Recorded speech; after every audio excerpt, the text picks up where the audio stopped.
जय माता दी।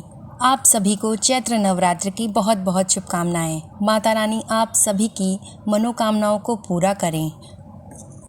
नवरात्र के दिनों में माँ दुर्गा की पूजा करने का जितना महत्व है उतना ही महत्व कन्या पूजन का भी है। कन्या पूजन के दिन 9 कन्याओं के रूप में माता के 9 रूपों की पूजा अर्चना की जाती है।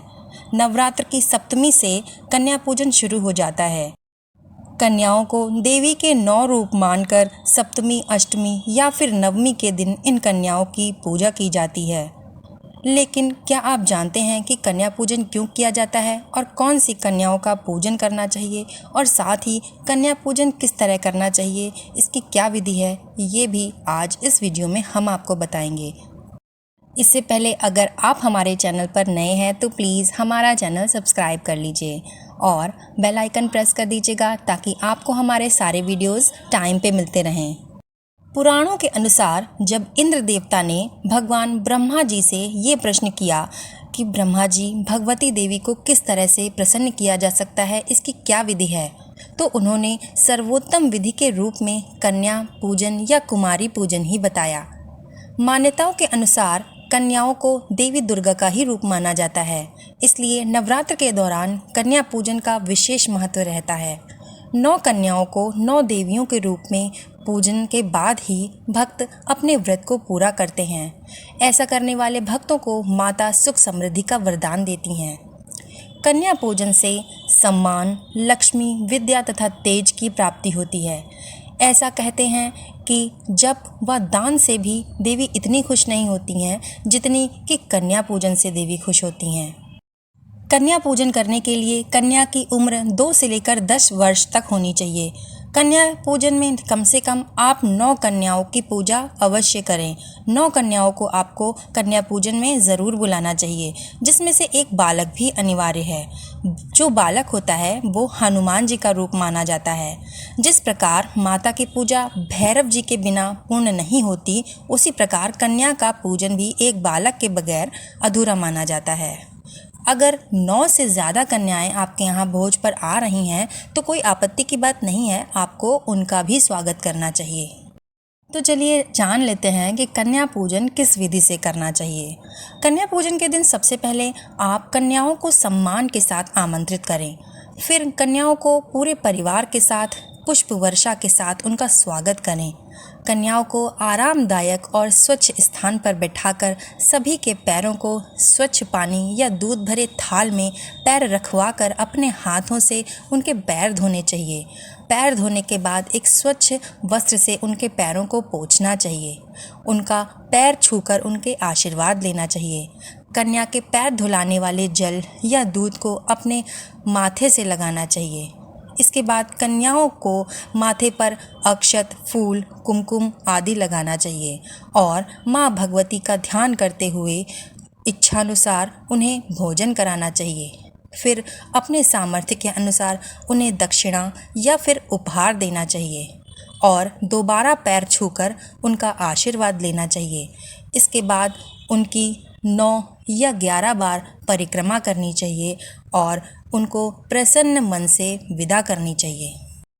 कन्या पूजन में 2 साल की कन्या को कुमारी कहा जाता है, 3 साल की कन्या को त्रिमूर्ति, 4 साल को कल्याणी, 5 साल की कन्या को रोहिणी, 6 साल की बालिका को बालिका और 7 साल की कन्या को चंडिका, 8 साल की शांभवी, 9 साल की दुर्गा और 10 साल की कन्या को सुभद्रा का स्वरूप माना जाता है।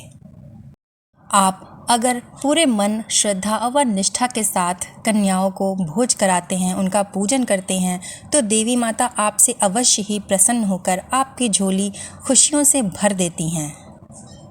तो आइए अब जान लेते हैं कि अष्टमी और नवमी की तिथि क्या होगी। चैत्र नवरात्र की अष्टमी 16 अप्रैल को होगी। वहीं 17 अप्रैल को महानवमी पर भगवान श्री राम का जन्मोत्सव मनाया जाएगा। अष्टमी तिथि का प्रारंभ 15 अप्रैल सोमवार को दोपहर 12:11 से हो रहा है। अष्टमी तिथि का समापन 16 अप्रैल को दिन में 1:23 तक होगा।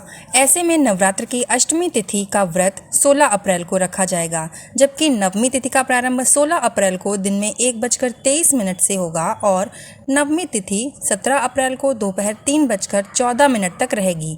ऐसे में नवमी 17 अप्रैल को मनाई जाएगी। अष्टमी या फिर नवमी पर कन्या पूजन और हवन करने के बाद ही नवरात्र का व्रत संपन्न होगा। आइए अब जान लेते हैं कि व्रत का पारण कब करें।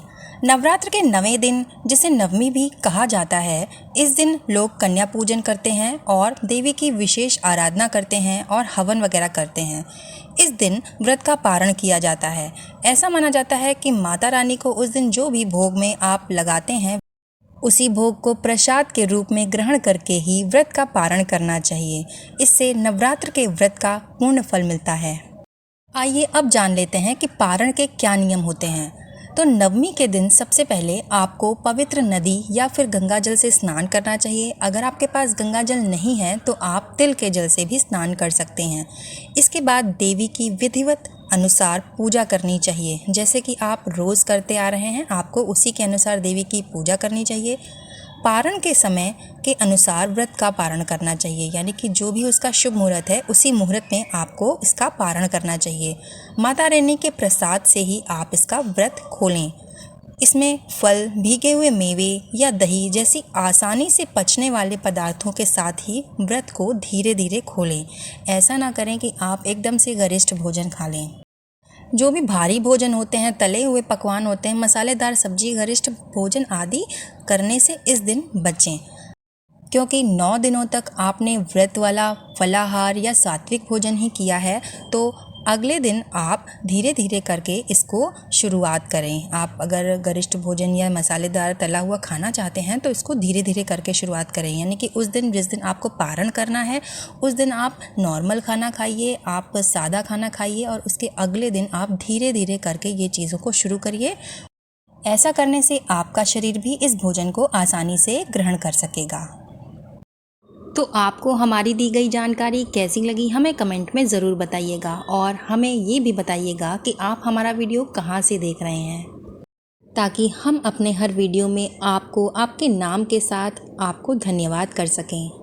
हमारे वीडियो को लाइक और शेयर कर दीजिएगा ताकि आपके अलावा और भी अधिक से अधिक लोग हमारे वीडियो को देख सकें और उन तक ये जानकारी पहुंच सके। हमारे वीडियो को लास्ट तक देखने के लिए आपका बहुत बहुत धन्यवाद। आपका दिन शुभ हो। माता रानी आपकी सभी मनोकामनाएं पूरी करें। जय माता दी।